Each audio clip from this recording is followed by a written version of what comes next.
Hello, everybody.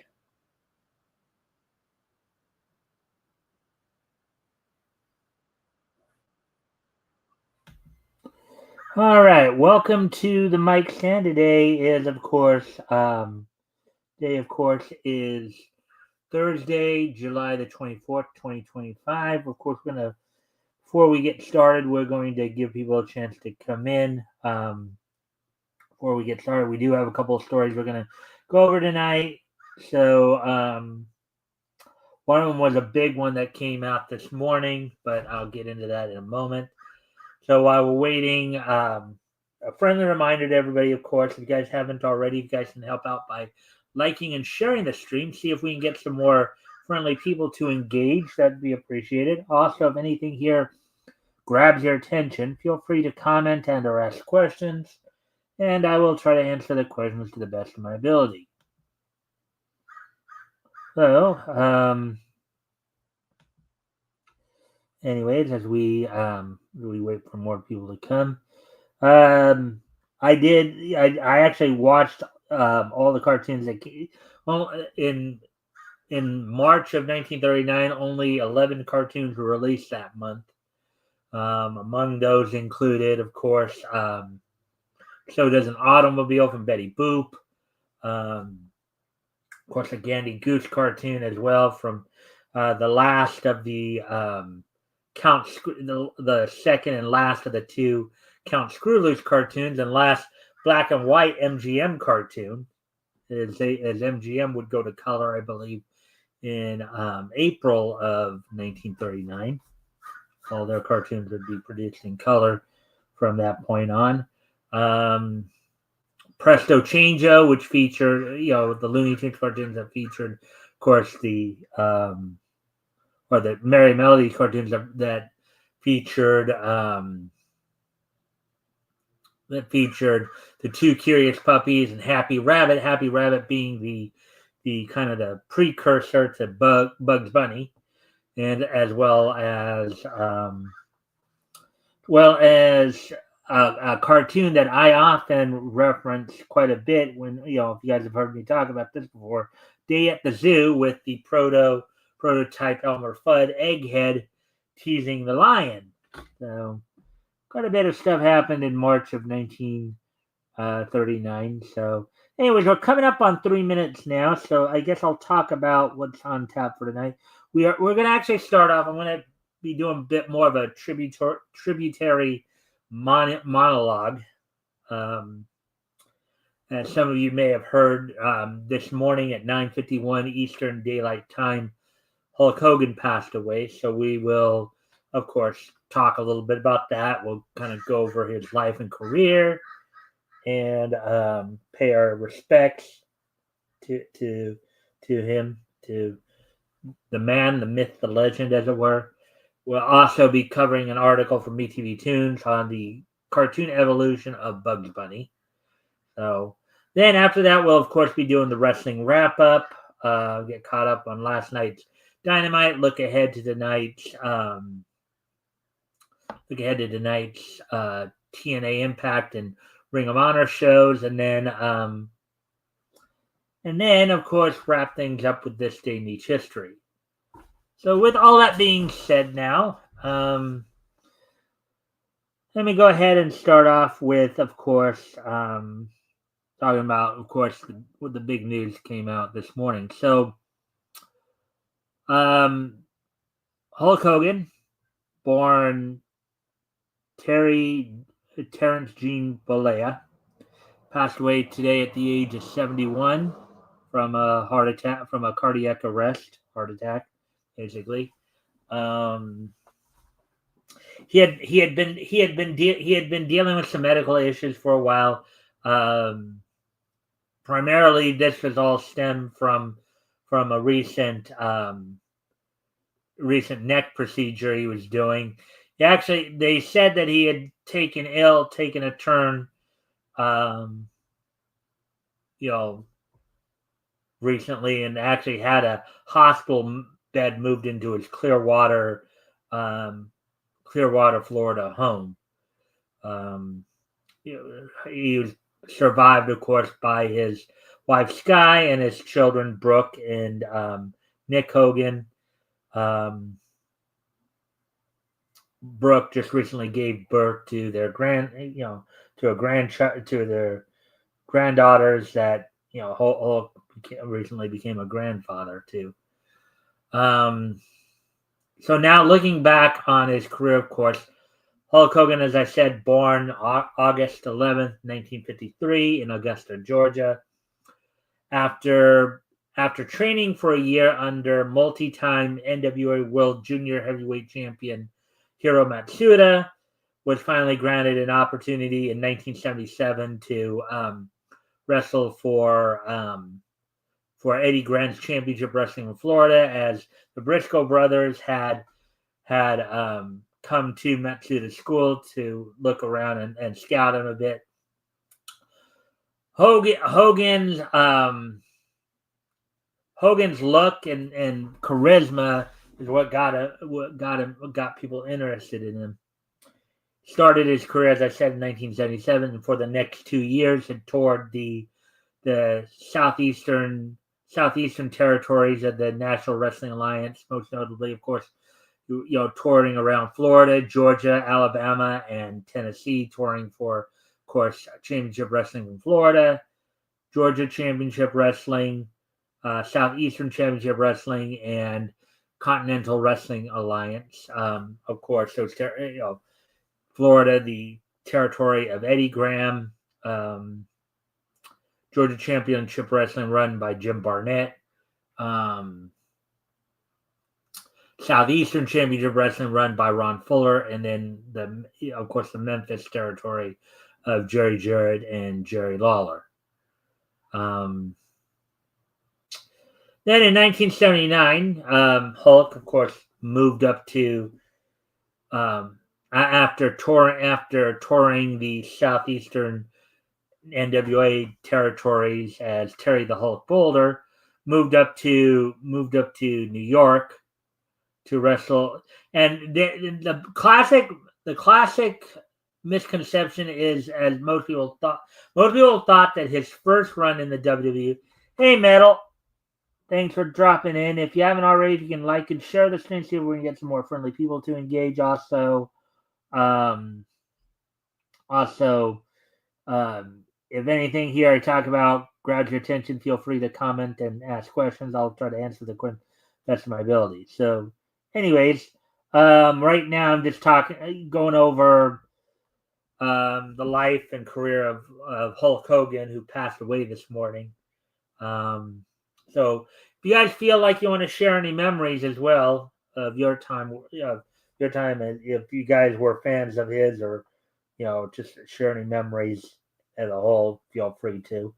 But anyways, as I'm continuing on here, so after touring the southeastern territories of the NWA for a couple years in the late 70s, from 77 to 79, he got his break when he went to the World Wrestling Federation.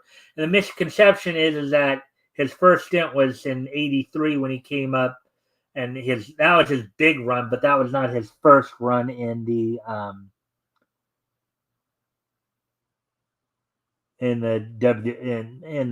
World Wrestling Federation. Let's see. I'm not a wrestling guy, but Hulkster was influential for outside the ring and affected every. Yes, I know that. Yeah, because he also got in the movies in the '80s there as well, and we'll talk a little bit about that too.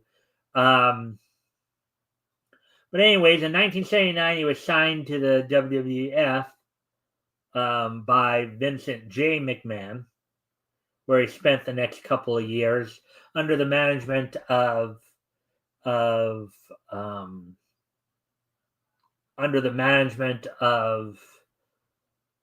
Classy Freddie Blassie, one of the three wise men of the WWE, where he was given his most notable name, Hulk Hogan. In fact, there was a talk that Vince Sr. had actually wanted Hulk to dye his hair red, in that he was giving him Hogan an Irish name. But Hogan kind of rebuffed that idea, noting that he was already starting to lose his hair, and they just have to take a blonde Irishman. Of course, during that first 2-year stint in the WWE, he also would take sojourns, start some occasional sojourns to Japan with New Japan Wrestling starting in 1980. During this first 2-year run, during his heel run under the management of Fred Blassie, he would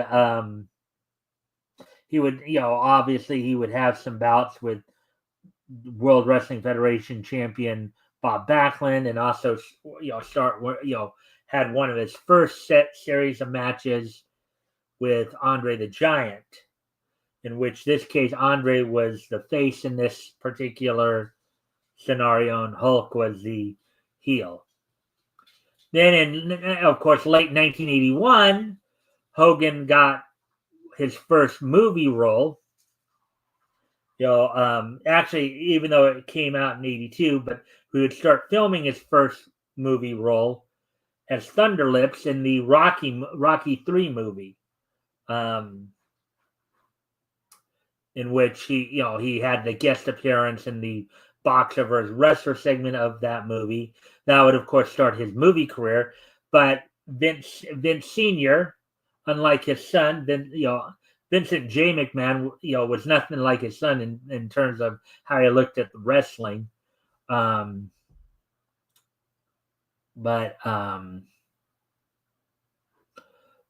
upon getting the role, Vince Sr. was not happy about that and decided to release Hogan from the WWE. And that was when Hulk Hogan would sign with the AWA for the next couple of years.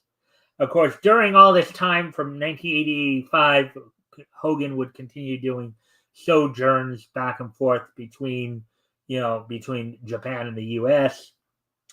During his time in the AWA, started out as a heel, this time under the management of luscious Johnny Valiant of the famous Valiant Brothers.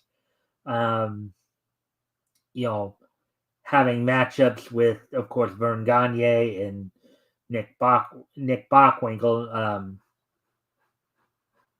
Well, that would come later. Eventually, he would turn face.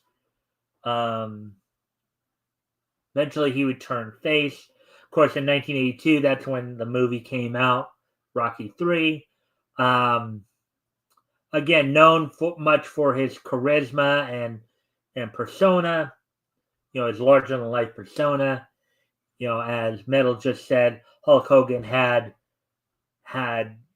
made an impact on both, the wrestling world and the entertainment world in general. Then in 1983, after a dispute with Vern Gagne over the AWA World Title, in which Hogan had actually beaten, after having been a face and beaten Nick Bockwinkel for the title, the decision was reversed because basically Vern Gagne was old school. He never actually saw the idea of Hogan or a monster heel like Hogan really having the belt, having the World Heavyweight title. So this dispute would lead to Hogan leaving and then being signed eventually after a summer tour of Japan, going back to New Japan Pro Wrestling, and actually winning the inaugural IWGP title tournament. The original IWGP championship was a tournament and was the culmination of a tournament. Hogan had beaten Antonio Inoki to become the first ever IWGP heavyweight title, and would of course have to go back the following year to defend it again in the tournament. But as we get into the latter end in December 1983, he was signed as part of Vincent Kennedy McMahon's vision for professional wrestling to make professional wrestling a national product. Now, prior to the WWE doing this, of course, professional wrestling was more of a territorial business, which everybody kind of carved out their own little territories. Even though the NWA the National Wrestling Alliance did have a board and would have their world heavyweight champion touring all the territories and internationally defending the NWA world title. And WWE was up until 19 was a WWF at the time was a territory up until 1983, when after buying out his father, Vince would then part ways with the NWA and start to promote the World Wrestling Federation as a national product, with Hogan as a centerpiece. Hogan, of course, winning the first of his initial 5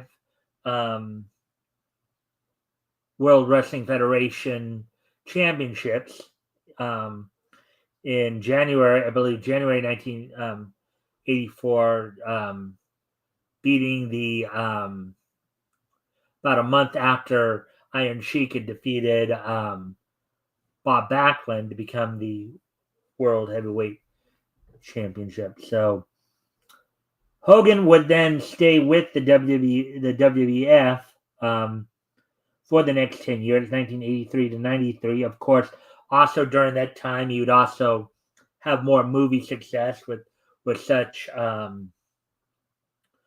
movies as Over the Top.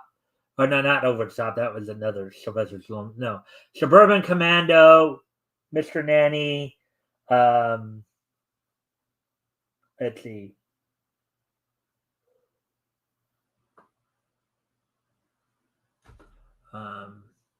Trying to remember No Holds Barred, which was critically panned. During that initial during that second run in the WWF from 1983 to 93, Hogan would win five WWF World Heavyweight titles. He would headline just about every WrestleMania, as well as headline the majority of the other big 4 pay-per-views of Royal Rumble, Survivor Series, and SummerSlam. And then he would also, after that, after leaving the WWF, to focus more on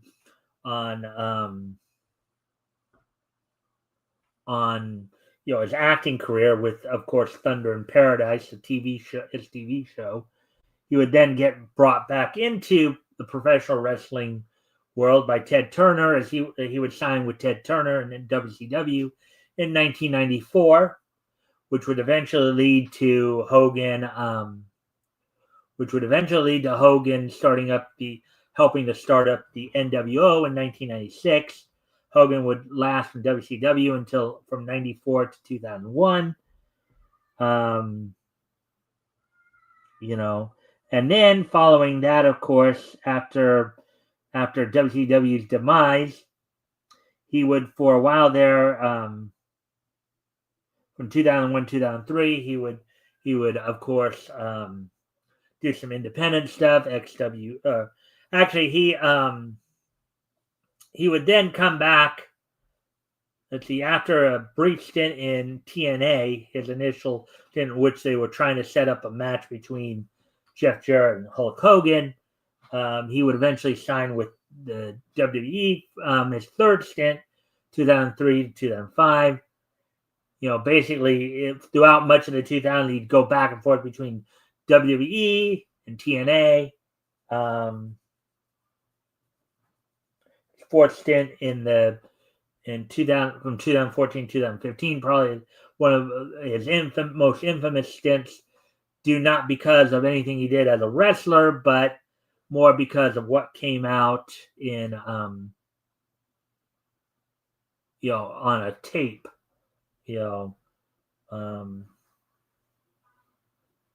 Hogan was eventually blacklisted for a while until he apologized for the comments he made. Albeit not all the fans have forgiven him. And so some of the highlights of his career, including being a multiple-time WWF and WCW World Heavyweight Champion. He also helped to run TNA for a while there in 2009. Started a second stint there. And would, of course, continue his TV career with various movies and the Hogan Knows Best reality show.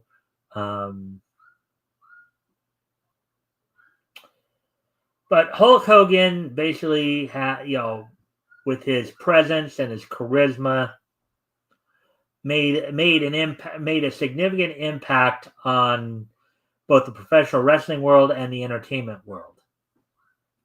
And many of today's fans may not understand this, but a lot of the people who have issues with Hogan, people like CM Punk, like many fans, who can't get over the fact that he once, people are still calling him a racist, even though he made those comments one time, and he did apologize for him. And there are a number of African American pro wrestlers who did come out and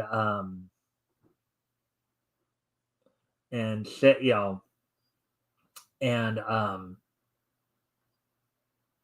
who did come out and give him some level of support.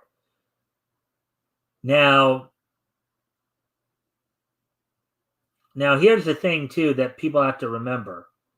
People want to vilify Hogan, want to try to erase him from history and stuff like that. A lot of these same people who are making big bucks now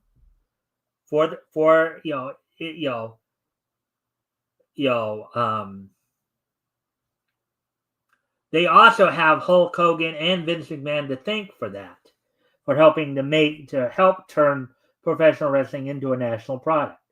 Hogan had a big hand, particularly during his time in the 80s and early 90s, to actually help bring it, make professional wrestling into a national product, where a lot of these same people criticizing him now over what he said back in 2015, are making big bank now because of him. So,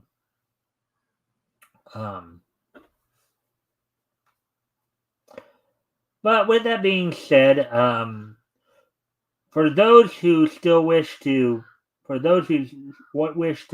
speak ill of the dead and dance on Hulk Hogan's grave, let me just remind you of a scripture from the Bible.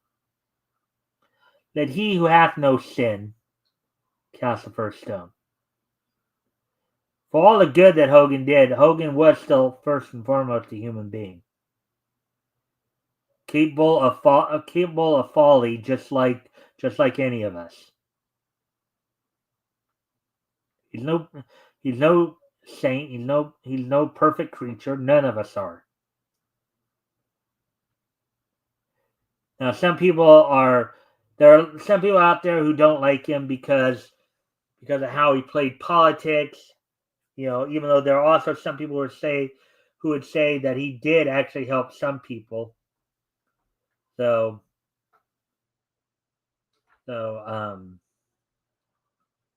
it's just for maybe some of the younger talent, they didn't feel that he helped them enough.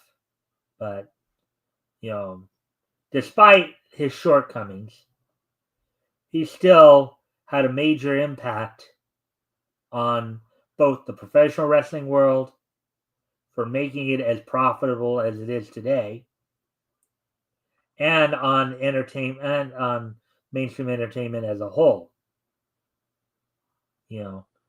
Bringing, basically bridging the gap to bring both wrestling fans and entertainment fans together to enjoy the work that he did. So with that, I'm going to now do a moment of silence for him. And then after that, we'll move on to the next article, next thing we'll talk about. But with that, let's go ahead and do a moment silence for Terrence Gene Bollea, better known to most fans as Hulk Hogan. Born August 11th, 1953, passed away July 24th, 2025.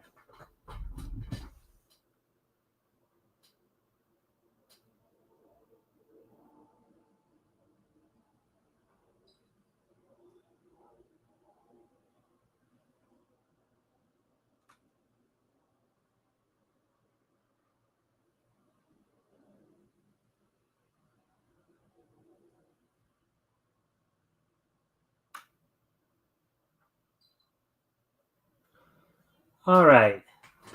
So with that being said, now let's get ready to move on to the next thing we're going to talk about tonight. Of course, the other thing which I pushed back to tonight from last night, something that came up last night, something more on a bit of a, let's say, happier note, as it were.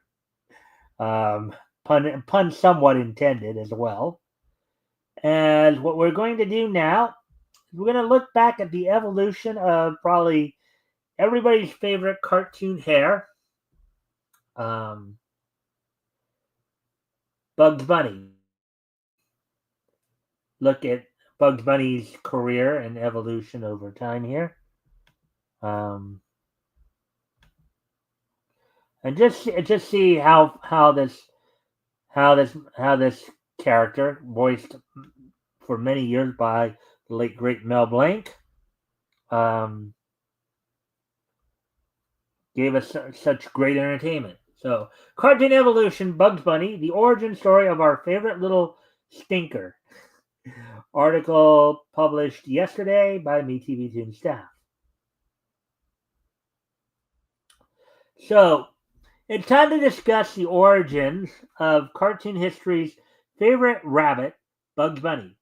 Like Tweety and Elmer before him, Bugs went through plenty of character changes over the years as a Looney Tunes character. He started out as an unnamed white rabbit, but 6 cartoons later, he was officially introduced to audiences as Bugs. And then he was reintroduced a few more times with updated character designs. And initially he was known as Happy Rabbit. He was initially called Happy Rabbit before they settled on the name Bugs.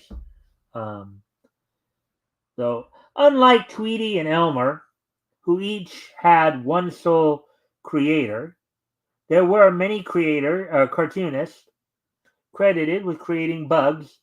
His creators include Chuck Jones, Ben Hardaway, whose nickname was Bugs, and that's how they got Bugs' name, eventual name. Cal Dalton, Charles Thompson, Tex Avery, Bob Gibbons, and Robert McKimson. The imagination and skill of 7 cartoonists came together to create one of the greatest bunnies to ever hop onto the screen. We are now going to break down Bugs' evolutionary journey, beginning with his first appearance up until his finalized design.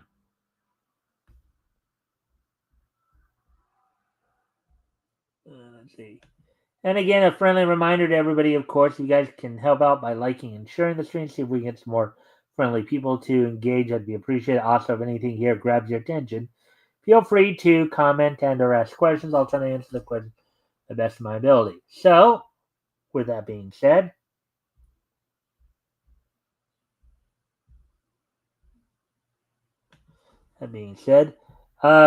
Porky's Hare Hunt, 1938. So this was his first appearance, featuring the first appearance of the rabbit who would one day become Bugs. Porky's Hare Hunt is black and white. is a black and white Looney Tunes short where Porky Pig and his hunting dog try to hunt for rabbits. Immediately, an unnamed white rabbit starts messing with them to keep the other rabbits safe. This early prototype of Bugs is very hyper and bounces around, much like early Daffy, while also having a bubbly, hokey voice like early Elmer. One of the directors of the short, Ben Hardaway, had the nickname Bugs.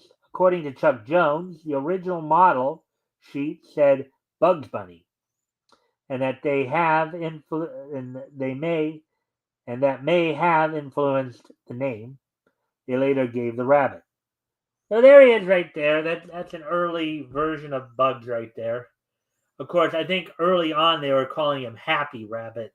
You know, here they just didn't have a name for him at all. But 1938. Now this is of course at the time when Porky was actually the feature character for the Looney Tunes cartoons. Um, so as we continue on down the way here, so number two, Presto Chango, 1939.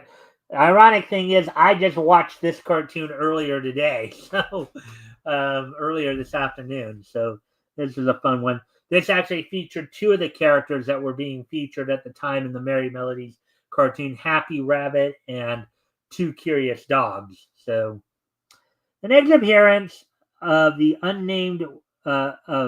quote unnamed White Rabbit unquote was Presto Chango, a Merry Melody short where two stray dogs wander into a seemingly abandoned house.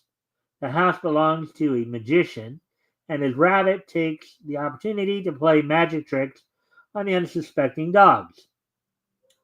This rabbit is a little quieter than the one featured in Porky's Hare Hunt, only laughing at the dogs and not speaking to them. While similar in appearance, this short is in color, giving the rabbit more detail in his appearance. The laughs and movement are less Daffy Duck like, but still boisterous and frantic.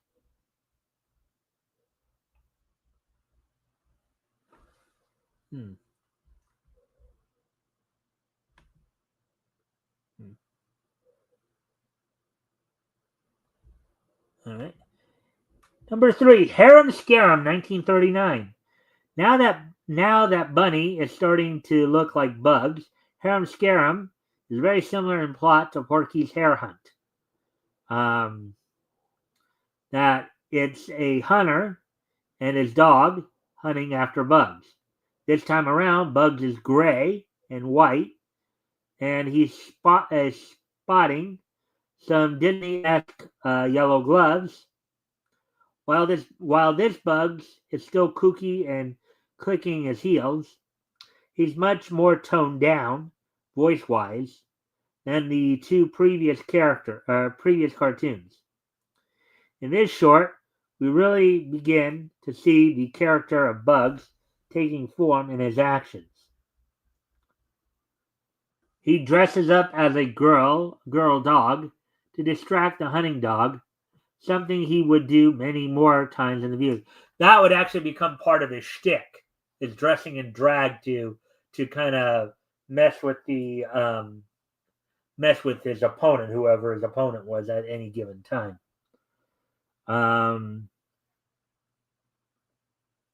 A slightly different quality began in this cartoon. Also, the gray rabbit chomps on celery and says, quote, celery, mighty fine nerve tonic. Boy, have I got nerve, unquote. Right, number four, the next time he appears, or next significant appearance for Bugs here. Elmer's Candid Camera, 1940.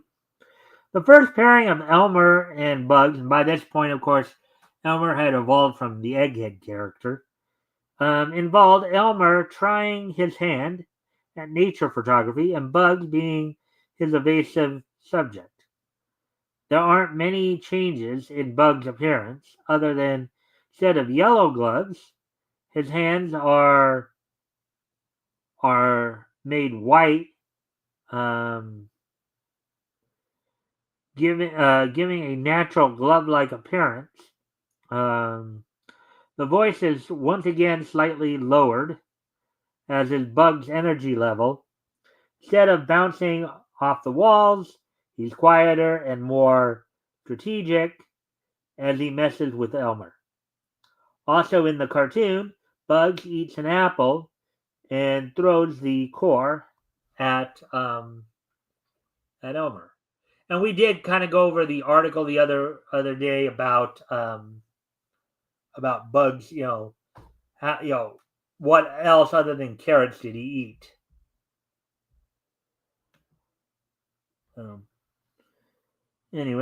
Um, we continue on here. Number 5, A Wild Hare, 1940. He's finally Bugs. This is the first cartoon short where Bugs is officially named Bugs. In his autobiography, That's Not All, Folks, Mel Blanc remembers that the studio almost named Bugs Happy Bunny before they settled on Bugs Bunny. Well, I think he was known as Happy Bunny earlier on, though, or at least in the scripts. But some animation historians disagree with this anecdote. This short sets up the Bugs we know and love. He chomps on a carrot. He asks, quote unquote, "What's up, Doc?" And his voice is deeper and much closer to the Bugs voice. This is the first time Mel Blanc used a Bronx accent as inspiration for the voice, and it was a perfect fit. Bugs' appearance is slightly changed, as is Elmer Fudd's. Bugs was now much taller than before. The height made him look less babyish and cutesy, and more of the grown rabbit troublemaker he was evolving into. Another change in this cartoon is the pace.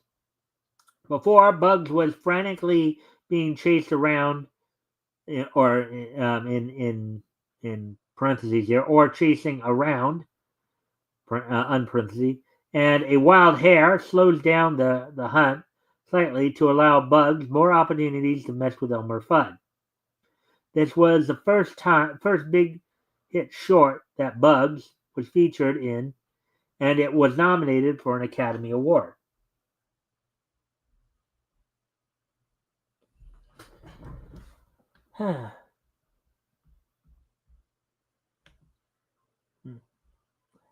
Man, I'm surprised you wouldn't be saying more because I know that Mel Blanc was a favorite of yours for a long time from what you've mentioned before. So, number 6, Patient Porky, 1940.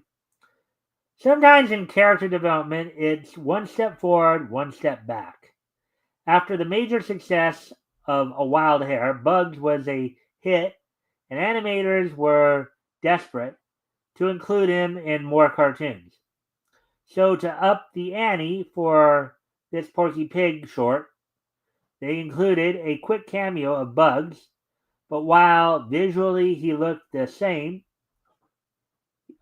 he's the goofier, higher pitched voice, or he looked the same. He had the goofier, higher pitched voice from Harum Scarum and Presto Change Up.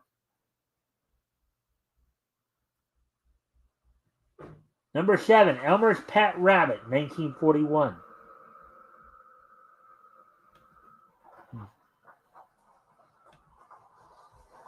This cartoon was the first time Bugs Bunny's name was included in the title card. After the success of A Wild Hare, Elmer and Bugs were paired together. And again, and this time it was Bugs hunting Elmer, or Elmer's house. Elmer adopts Bugs as a pet and keeps him in a pen outside with a bowl of vegetables. Bugs then tries a number of zany ways to trick Elmer into letting him live inside. This version of Bugs, nearly identical in appearance except for the yellow gloves, are back. Also, his voice was majorly changed. The voice sounds a lot like Mel Blanc's normal speaking voice, which feels very deep for Bugs. Number 8. Bugs Bunny Gets the Void. 1942. Bugs got another touch-up for this short, where he encounters a shy beaky buzzard. In this cartoon design, Bugs' head got rounder and less oval-shaped, while also shortening his teeth and depuffing his tail. Number 9. Tortoise Wins by a Hair, 1943. This was Looney Tunes' take on the fable of the hare and the tortoise, as it were. Tortoise Wins by a Hair is the first major character redesign for Bugs before his body was mostly shapeless. While still trying to stay somewhat true to rabbit form, this version of Bugs is slender, fully anthropomorphic, with a bigger mouth and cheeks than before. Director Bob Clampett and animator Bob McKimson created a new model sheets for Bugs to update his look for this short, but it quickly became the model used throughout Warner Brothers and still used today.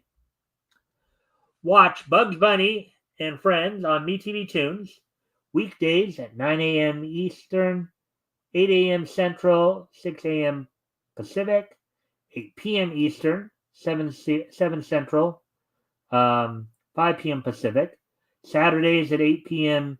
Eastern, 7 Central, 5 Pacific, and Sundays at 12 noon Eastern, 11 a.m. Central, 9 a.m. Pacific. So there we got, and that's it for the article, or the main stories tonight, as it were. I do actually need to step away for a moment, so I will be right back, but I will, of course, put some music on for you guys while I'm gone, and we'll get into the rest and wrap up when I get home. I'll be right back.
All right. So now, with that being said, let's go ahead. Well, let me also get the regular. There we go. So now, you just go over here.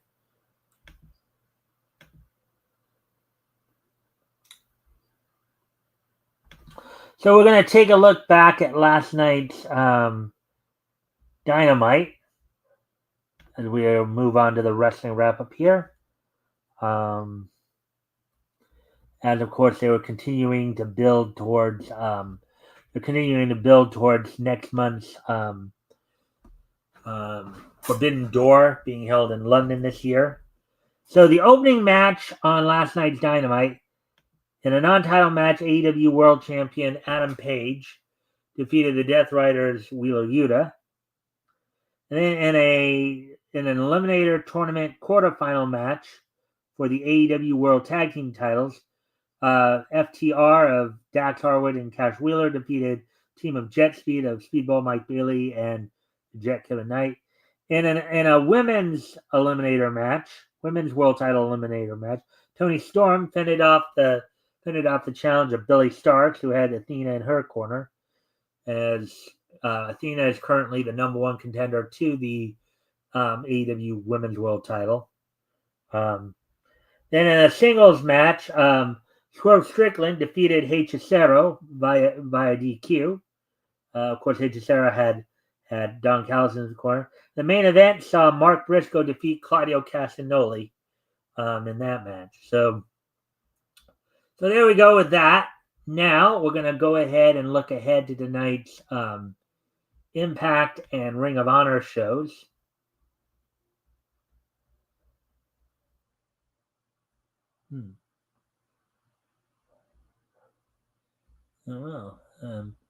Oh wait, that's right. I think tonight's Impact was actually supposed to.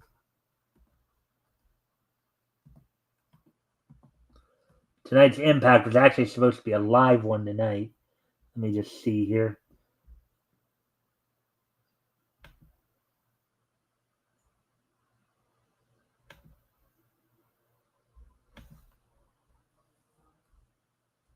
Coming off, of course, of their Slammiversary event, which saw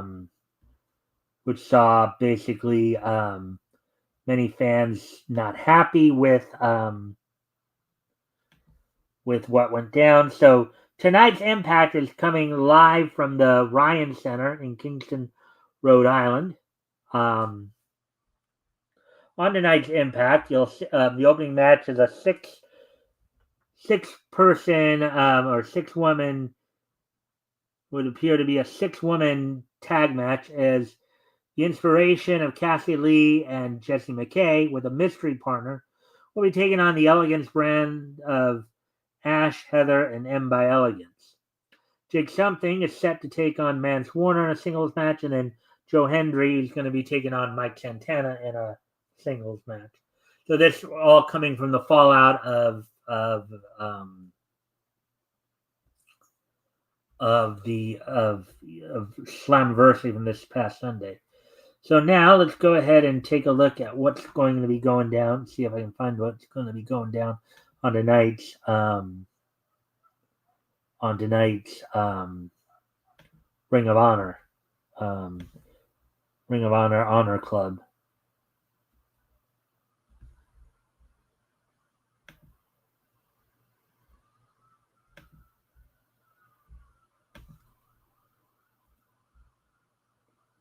Let's see. All right, so we don't know of anything as of yet. There was a TV taping on the 16th, but which was last week, of course. But tonight. So basically, then maybe that's all I got for the wrestling wrap up for you guys tonight. So now we're gonna start to wrap things up by going through this day in each history, with today being Thursday, July the 24th, 2025. Let's take a look back at this day in each history.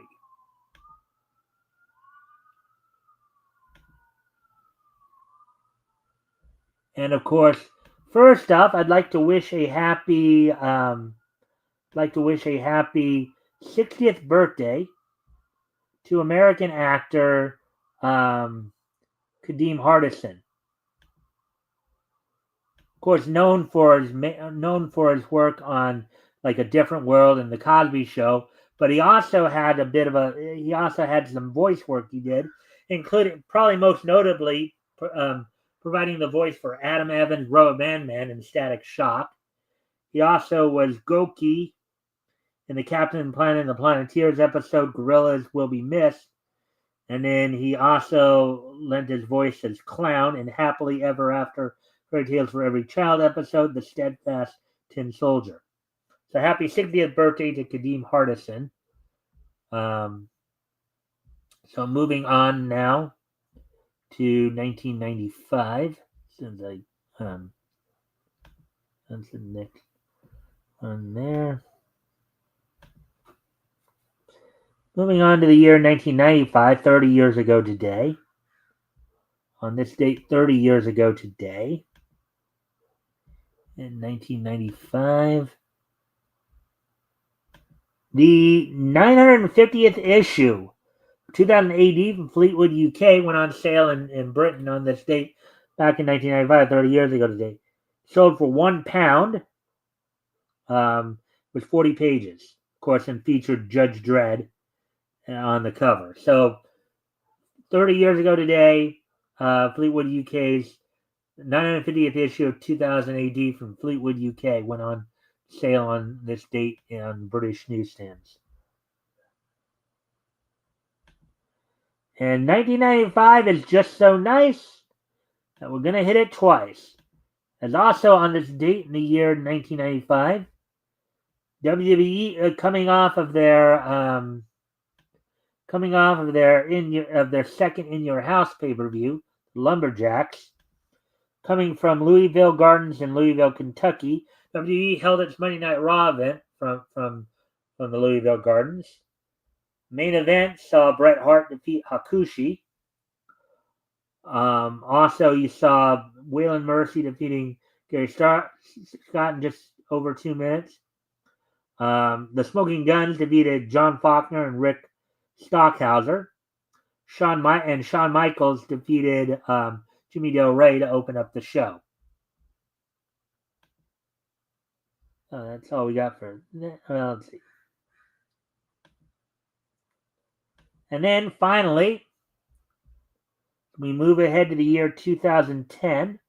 On this date in the year 2010, the following OVAs were released on this date back in 2010, which was, of course, 15 years ago today.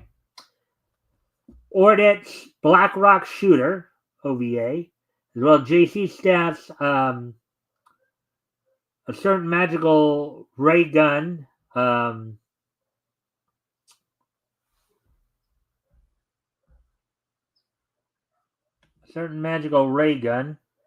me see. Being a photo shoot model under the sun isn't easy, you know. Were released on this date back in on 10.